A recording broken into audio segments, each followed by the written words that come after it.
اعوذ باللہ من الشیطان الرجیم بسم اللہ الرحمن الرحیم سورۃ المدثر مکیہ۔ اب جو ہے سورہ مدثر شروع ہونے جا رہا ہے اور یہ سورت مکے کے اندر نازل ہوئی ہے۔ فرما رہے ہیں کہ یا ایھا المدثر، اے لحاف اوڑھ کر سونے والے۔ اس زمانے میں لحاف ہوتا تھا جو روئی والا نہیں ہوتا ہے، وہ آج کے دور میں تو کمبل آ گیا ہے، تو مدثر کے معنی آتے ہیں لحاف۔ اب اس کے پیچھے ایک واقعہ ہے کہ اللہ کے نبی صلی اللہ علیہ وسلم کے اوپر جو وحی نازل ہوئی تھی، پہلی وحی اقرأ بسم ربک الذی خلق، تو اس کے بعد جو ہے اللہ کے نبی صلی اللہ علیہ وسلم کے اوپر جو ہے کئی دنوں تک جو ہے وہ ڈر اور وہ ٹھنڈک محسوس ہوتا تھا۔ تو اللہ کے نبی صلی اللہ علیہ وسلم مکے کے گلی کے اندر جو ہے کہیں جا رہے تھے، راستے میں تھے، تو اچانک آواز آئی کہ اے محمد صلی اللہ علیہ وسلم۔ تو اللہ کے نبی صلی اللہ علیہ وسلم چاروں طرف دیکھے تو کوئی نظر نہیں آیا۔ پھر آسمان کی طرف اپنا چہرہ منہ اٹھائے تو دیکھا کہ جبرائیل علیہ السلام جو پہلی مرتبہ وحی لے کے آئے تھے، تو جبرائیل علیہ السلام کو دیکھا کہ آسمان کے نیچے یعنی زمین کے اوپر اور آسمان ان دونوں کے بیچ میں کرسی پر بیٹھے ہوئے ہیں اور اپنے نبی صلی اللہ علیہ وسلم سے مخاطب ہوئے، اور اللہ کے نبی صلی اللہ علیہ وسلم نے اپنی آنکھوں سے دیکھا۔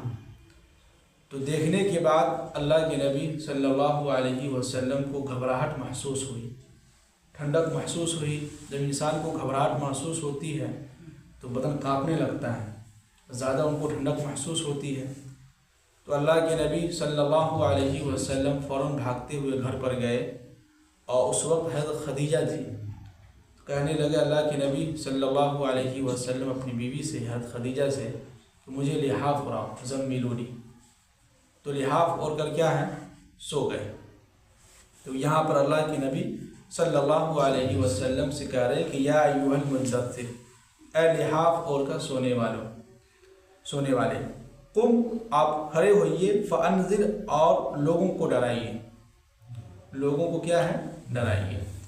اب یہاں پر دیکھیے کہ اللہ کے نبی صلی اللہ علیہ وسلم نبی یعنی کہ نبوت سے سرفرازہ کیا، اس کے بعد جو ہے بہت کم لوگ ایمان میں داخل ہوئے تھے۔ تو بہت کم لوگ ایمان میں جو داخل ہوئے تو اللہ تعالیٰ اپنے نبی صلی اللہ علیہ وسلم سے کہہ رہے ہیں کہ آپ سوئے ہوئے ہیں، قم، اٹھیے اور لوگوں کو ڈرائیے، لوگوں کو بتلائیے، لوگوں کو اللہ کا تعارف کرائیے، اور زیادہ تر ان لوگوں کو جو غیر مذاہب یعنی کافر ہیں، جو مشرکین ہیں، ان کو ڈرائیے، ان کو بتلائیے۔ اب آگے فرما رہے ہیں کہ وَرَبَّكَ فَكَبِّرْ، اور آپ اپنے رب کی تعریف اور بڑائی بیان کیجیے۔ کیا ہے، جب بھی دیکھتے ہوں گے کہ جو علماء کرام بیان کرتے ہیں تو سب سے پہلے وہ خطبہ دیتے ہیں، اس خطبہ میں سب سے پہلے کس کی تعریف ہوتی ہے؟ اللہ کی تعریف ہوتی ہے۔ الحمدللہ رب العالمین والصلاة والسلام علی رسولہ الکریم۔ تو سب سے پہلے کس کی تعریف ہونی چاہیے؟ اللہ کی۔ جب بھی ہم کسی کو دین کی دعوت دیں تو سب سے پہلے کس کی تعریف؟ اللہ کی تعریف، پھر اس کے بعد اللہ کے نبی صلی اللہ علیہ وسلم کا تعارف، پھر اس کے بعد جو نماز کے تعلق سے، زکوٰۃ کے تعلق سے باتیں ہونی چاہیے۔ اور آگے فرما رہے ہیں کہ وَثِيَابَكَ فَطَهِّرْ، اور آپ اپنے کپڑے کو پاک صاف رکھیں۔ بات آ گئی نا؟ اسلام میں یعنی کہ ہم لوگ جو نماز ادا کر رہے ہیں تو نماز کے شرائط میں کیا ہے؟ لباس کا بھی کیا ہونا چاہیے؟ پاک صاف ہونا چاہیے۔ اب یہ کوئی ضروری نہیں ہے کہ جو اچھا ہی لباس پہنا جائے۔ ہر آدمی اگر عقل مند ہو، وہ سوچے بھائی اللہ نے جتنا مجھے دیا ہے اسی حیثیت کے مطابق ہم لباس کیا ہے پہنیں گے، ہے کہ نہیں؟ لیکن یہاں پر یہ ہے کہ آپ خود دیکھیے کہ اللہ کے نبی صلی اللہ علیہ وسلم کے پاس ایک ہی کرتا تھا، لیکن ہمیشہ شمائل ترمذی میں لکھا ہے کہ اللہ کے نبی صلی اللہ علیہ وسلم کا کرتا ہمیشہ پاک صاف ہوتا تھا، کبھی گندا لباس نہیں پہنے اللہ کے نبی۔ یہاں پر اللہ کے نبی صلی اللہ علیہ وسلم کو حکم دے رہے ہیں. ایک تو پہلے سے اللہ کے نبی پاک صاحب تو رہتے ہی تھے، لیکن پھر بھی ایک ہوتا ہے نا کہ انسان کو یاد دلانے کے لیے کہ وَثِيَابَكَ فَطَهِّرْ، آپ اپنے لباس کو کیا کیجئے، پاک صاف رکھیے. اسی کو قرآن نے پہلے دوسرے بارے میں کہا کہ ان اللہ یحب التوابین ویحب المتطہرین، بے شک اللہ تعالیٰ توبہ کرنے والوں کو پسند کرتا ہے اور جو پاک صاف رہتا ہے ان کو بھی اللہ تعالیٰ کیا کرتے ہیں، پسند کرتے ہیں. اب یہاں پر ایک چیز، ایک صحابہ نے پوچھا کہ اللہ کے نبی صلی اللہ علیہ وسلم اگر ہم لباس اچھا سے اچھا پہنتے ہیں یا صاف ستھرا پہنتے ہیں تو کیا یہ تکبر کہلائے گا؟ تو اللہ کے نبی نے فرمایا کہ نہیں، تکبر نہیں کہلائے گا، بلکہ یہ ایک اچھا انسان کہلانے کے لائق ہے، اور وہ اللہ کے نزدیک سب سے زیادہ محبوب اور پسندیدہ بندہ کہلائے گا. ہاں یہ ہے کہ دل کی بات دیکھی جائے گی کہ فلاں انسان کے دل میں کیا ہے، وہ ہمیں تو نہیں معلوم، تو اللہ کو معلوم ہے کہ فلاں انسان اچھا لباس پہن رہا ہے، اس کے دل میں کیا ہے، تکبر ہے کہ اترانے کا ہے، کیا ہے نہیں ہے، یہ تو اللہ ہی کو معلوم ہے دل کی حالت. لیکن ظاہری انسان تو یہ کہہ سکتا ہے اللہ نے اس کو دیا ہے تو پہن رہا ہے، یہ ہم کہہ سکتے ہیں. اب آگے فرما رہے ہیں کہ وَالرُّجْزَ فَاهْجُرْ، اور آپ اپنے آپ کو گندگی سے دور رکھیے، یعنی آپ اپنے آپ کو، یعنی آپ گندگی سے کیا ہے، دور رہیے، بچ کے رہیے. تو یہاں پر دو معنی ہیں. ایک معنی یہ ہے کہ یہ بت، اس بت کو اللہ تعالیٰ نے گندگی کہا ہے کہ اس بت سے آپ دور رہیے. ایسے تو اللہ کے نبی صلی اللہ علیہ وسلم شروع سے ہی ان سب چیزوں سے پاک صاف رہے ہیں، لیکن پھر بھی ایک تنبیہ کے طور پر کیا ہے، ایک تنبیہ کے طور پر آگاہ کرنے کے لیے کہ آپ ان بت سے کیا رہیے، دور رہیے. دوسرا یہ کہ اور جو گندگی ہے اس کے علاوہ اپنے لباس کو، اپنے جو بھی پہن رہے ہیں ان کو بھی ان سب چیزوں سے کیا رکھیے، دور رکھیے. تو خلاصہ کلام یہی ہے کہ ہم اپنی زندگی کے اندر صفائی ستھرائی کو کیا ہے، زیادہ ترجیح دیں. اسی لیے اللہ کے نبی نے فرمایا کہ الطہور نصف الایمان، پاکی آدھا ایمان ہے. کیا ہے، پاک صاف رہنا بھی کیا ہے، آدھا ایمان بھی کا حصہ ہے. اب آگے فرما رہے ہیں کہ وَلَا تَمْنُن تَسْتَكْثِرْ، اور آپ کسی پر احسان کریں، یعنی کوئی اگر آپ کسی کو ہدیہ دیں، کوئی تحفہ دیں تو اس سے زیادہ کی امید نہ رکھیں، وصول کرنے کی امید میں نہ رہیں. یعنی آج کل جو ہوتا ہے دعوت میں، نیوتا میں، یا کوئی ہدیہ ہم کسی کو دیتے ہیں تو اس نیت سے دیتے ہیں کہ ہم دے رہے ہیں 500 روپیہ، تو ہو سکتا ادھر سے جو ہے 1000 روپیہ آئے گا. تو اس نیت سے اگر دے رہے ہیں تو قرآن نے اس کو منع کیا ہے کہ وَلَا تَمْنُن تَسْتَكْثِرْ. اگر آپ کسی پر احسان کر رہے ہیں تو اس احسان کا بدلہ اس سے کوئی امید نہ رکھیے، بلکہ آپ یہ سمجھیے کہ ہم ان کو ہدیہ دے رہے ہیں اللہ کے لیے، باقی مجھے اس سے کچھ بھی نہیں چاہیے. اور آگے فرما رہے ہیں کہ وَلِرَبِّكَ فَاصْبِرْ، آپ کو جو آپ تبلیغ کر رہے ہیں تو آپ اپنے رب کی جو تبلیغ کر رہے ہیں اور لوگوں کے طرف سے جو مصیبتیں پہنچ رہی ہیں تو فَاصْبِرْ، آپ کیا کیجئے، صبر کیجئے.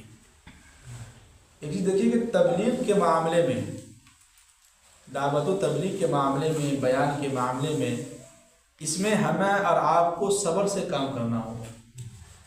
کیا کرنا ہوگا، صبر سے کام کرنا ہوگا. کوئی بھی انسان ہو، اگر آپ کسی کو سمجھا رہے ہیں تو تھوڑا سا محبت سے، نرم لہجے میں سمجھائیں، ہے کہ نہیں. تبلیغ والوں کا، داعی کا کام ہی یہی ہے کہ لوگوں کو محبت سے کیا ہے، سمجھانا.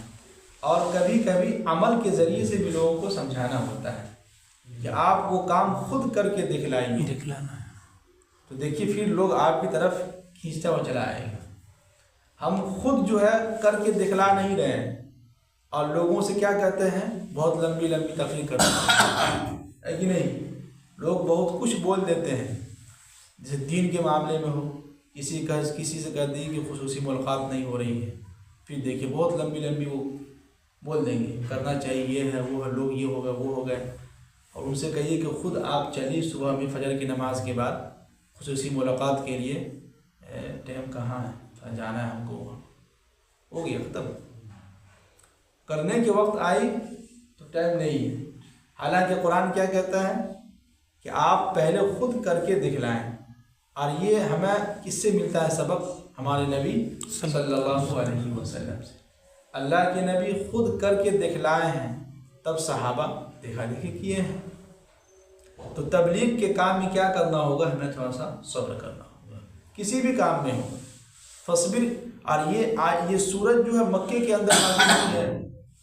مکے کے اندر جتنی بھی سورتیں نازل ہوئی ہیں، تمام سورتوں میں اللہ نے یہی حکم دیا ہے کہ آپ کافر کی طرف سے جو بھی تکلیفیں پہنچ رہی ہیں تو آپ ایک کام کیجئے، اس پر کیا کیجئے؟ صبر کیجئے۔ اب جیسے ہی مکہ سے مدینہ گئے ہیں تو مدنی سورت جتنی بھی ہیں سب میں اللہ تعالیٰ کرے کہ آپ ان سے جنگ کیجئے۔ اب ہو گیا، اب ختم، بہت صبر کر لیا آپ نے۔ تو کیا پتہ چلا کہ شروع میں ہمیں محبت سے کام کرنا ہوگا، اپنا ایک میدان بنانا ہوگا، پھر اس کے بعد اپنا جلوہ دکھانا ہوتا ہے۔ اب آگے فرما رہے ہیں کہ فَإِذَا نُقِرَ فِي النَّاقُورِ، پھر جب سور میں کیا ہے؟ پھونک ماری جائے گی۔ اب قیامت کی بات ہو رہی ہے کہ نہیں؟ فَذَلِكَ يَوْمَئِذٍ يَوْمٌ عَسِيرٌ، اور یہ دن جو ہے بہت ہی مشکل دن ہوگا۔ کیا ہوگا؟ بہت مشکل دن ہوگا۔ جس دن سور پھونکی جائے گی اور قیامت برپا ہوگا، اس دن ہر ایک انسان جو ہے اپنے اپنے میں ہی مشغول رہے گا، کوئی کسی کو بھی یاد نہیں آئے گا۔